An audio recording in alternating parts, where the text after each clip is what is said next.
What's going on, Crimson Tide fans? Chris Daughtry here with the Alabama Football Report by Chat Sports. Coming up on today's show, Alabama just got done hosting their first official visit weekend of the summertime, so we're going to break down some of the biggest notes that came out from that official visit weekend. And if you guys want constant recruiting updates all summer long, make sure you guys hit that sub button right here to the Alabama Football Report by Chat Sports. We've got free videos coming for you guys all summer long, so do not miss out. Stay up to date on all things Alabama Crimson Tide. Hit that sub button for me right now. All right, the first player we're going to talk about today is five-star safety Jett Washington. Was on campus for his official visit this past weekend. One of the most notable things that I saw that came out of Jett Washington being on campus, Andrew Bone did a segment with On Three's Josh Newberg, and actually said that it looks like this battle right now is really between Alabama and Oregon. He also did mention that there are also some other schools out there that are definitely vying for his commitment, but that is very big considering, he is from the same high school as well as Derek Meadows, who, of course, flipped from LSU to Alabama during on signing day last year. So, this kid is absolutely huge. I think he's like 6'4", 210 pounds, something like that. You pair him with a guy like Dejon Lee, who's going to be playing that corner position for you as well. It's going to be really, really hard for, opposing quarterbacks to get past the length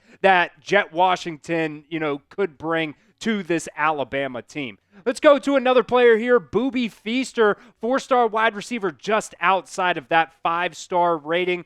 Number 41 overall right now. About 10 more spots up, and he would be a 5-star in the 247 Sports composite rankings. He is from DeSoto, so that's one of those, schools also that was kind of a rival of a team, or from a guy like Keelan Russell, who Alabama obviously has at quarterback now that you got in that 2025 class. But, one of the things that came out, from Boobie Feaster was he talked about the family atmosphere. He talked about he loved the fact that, you had a lot of player-led accountability there.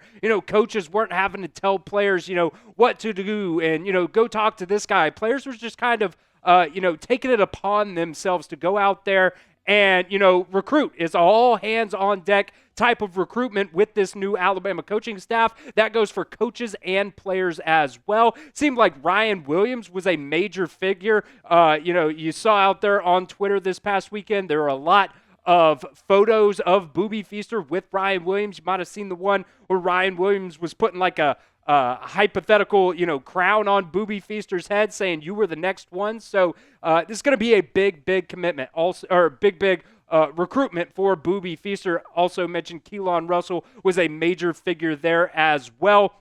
You had the one picture there with, I think it was Boobie Feaster's dad, but then you also had Jamarcus Shepard, Ryan Williams, Keelan Russell, all in the same picture there with Boobie Feaster. Talked about the environment made him feel very, very comfortable. That's definitely something that, you can take note of because, when they're going on these official visits and stuff like that, you're talking about comfortability. That is a big key factor when it comes to a lot of these players in their recruitment.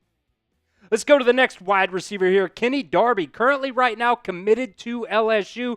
But some major news actually came out of this weekend when it came to Kenny Darby. Hayes Fawsett actually reported the other day that Darby will make his final decision between LSU and Alabama on July 4th. Now, he does have an official visit set up with LSU on June 21st, so he'll still make that official visit to LSU, but just because he is committed to LSU right now does not necessarily mean things are, completely shut down and a lock for them. I think it's very notable that he hung out with Derek Meadows a lot. We said a couple of seconds ago, he's a guy that flipped from LSU on signing day. Also said he loves both coaching staffs, and it's going to be a very hard decision for him there. So, this is a really big one. Alabama's definitely going after a lot of very notable wide receivers in this class. Kenny Darby could be another one that Alabama gets to flip from LSU.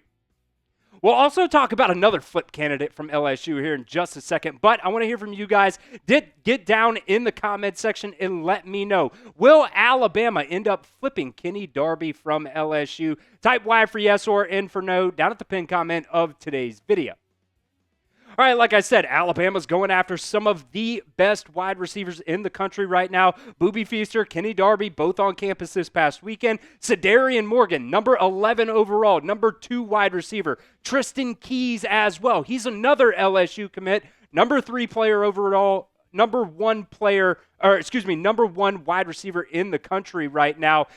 Keys was actually taking an official visit to Miami this past weekend, so they could also be a player there, but did lock in official visits with Alabama as well. Also of note, I think, Sadarian Morgan was also taking a official visit to Georgia this past weekend as well. But when it comes to Keys, man, like I said, one of the best wide receiver in this 2026 recruiting cycle. Just took that official visit to Miami.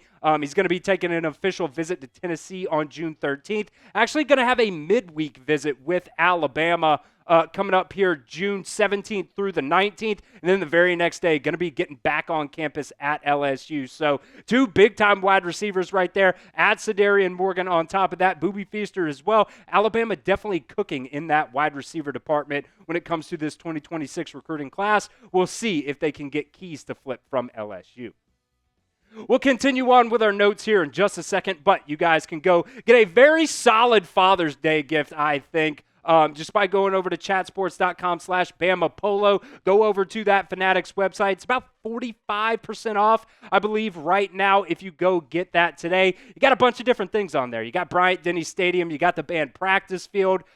Denny Chimes is on there as well. Also got the President's Mansion on there. There's a lot of different scenic things, from campus that are on this shirt right now. Only got, 2 weeks right now until Father's Day, so do not miss out. Go ahead and get yours today. That's chatsports.com/Bama Polo. I'll put that link down in the comments section and the description of today's show. All right, let's go over to the quarterback spot. Jett Tamala was also on campus this past weekend. Obviously, right now, still committed to Iowa State, but this past weekend, it was an unofficial visit for him. I think was the only player on campus this past weekend that it was actually an unofficial visit for. But Steve Wiltfong had his little recruiting whip around for Alabama's big weekend. Also noted that Jett Tamala spent a ton of time with Kalen DeBoer, Nick Sheridan, and Ryan Grubb. So your main 3 coaches right there when you're talking about that quarterback position. He does still have an official visit set up to Iowa State this weekend, but definitely of note, man, he gets on campus. We'll see if he actually gets an official visit at some point. As of right now, that's not set up yet, but Alabama did have another quarterback that did set an official visit for this coming weekend. Matt Ponatoski, another guy that we've been talking about. Really, these are the 2 quarterbacks that Alabama is going after in this 2026 recruiting cycle. We've talked about Ponatoski. He, also wants to play baseball. Don't necessarily know how that's going to affect his recruitment with Alabama. We've talked about that a ton. The last coaching staff was not a fan of, players wanting to play multiple sports there. You think about guys like A.J. McCarron. You think about Kool-Aid McKinstry, who also wanted to play basketball, obviously did not end up playing basketball either. There's another guy, Keith Holcomb, actually played football for a little bit, but then switched just over to baseball. So, you never really know with this new coaching staff, but I would assume if you are going to be a quarterback at the University of Alabama, you are just going to be playing football. But it is of note, Matt Ponatoski will take an official visit to Tuscaloosa this coming weekend. So let me know down in the comments section. Pick a quarterback for me. Which one would you rather have? Which one do you think is more likely to commit to Alabama? Type JT if you want Jett Tamala, or type MP if you want Matt Ponatoski. All right, 3 more offensive linemen that I would just want to touch on before we get out of here on today's video. Malachi Lee was on campus this past weekend, number 10 offensive tackle, number 2 player out of the state of Hawaii. The quote that's going around was the official visit went as good as it possibly could go. I think it definitely does help. You got Tua Tagovailoa's parents as well there that are kind of helping them. I think what I've read is they're being more of a translator type deal there. They're not really trying to push things on them, but I don't think it really hurts anything to have Tua's parents in their corner as well, really kind of hyping up Alabama a little bit. He's also got a couple more visits that he wants to take. Georgia, Texas, Michigan, all before he actually makes his decision there. So definitely respect that. Kid's going to go through all of his official visits before he actually makes that decision. Bryson Cooley, Deacon Schmidt also on campus this past weekend. Deacon Schmidt, the number one player out of Colorado. A little bit lower ranking, but still number one player out of Colorado. That is a very, very notable thing. Andrew Bone did also say that Alabama would like to sign 3 offensive linemen from high school in this 2026 class. So we'll see what happens with these 3 guys. You also got Sam Utu out there as well. And then Alabama already does have Chris Booker committed to this 2026 class. He was at Georgia this past weekend for an official visit. And I believe he's still got a couple more official visits set up as well. But Malachi Lee really does seem like him and his family had a really good time in Tuscaloosa this past weekend. We'll definitely keep you guys updated, so make sure you guys are subscribed.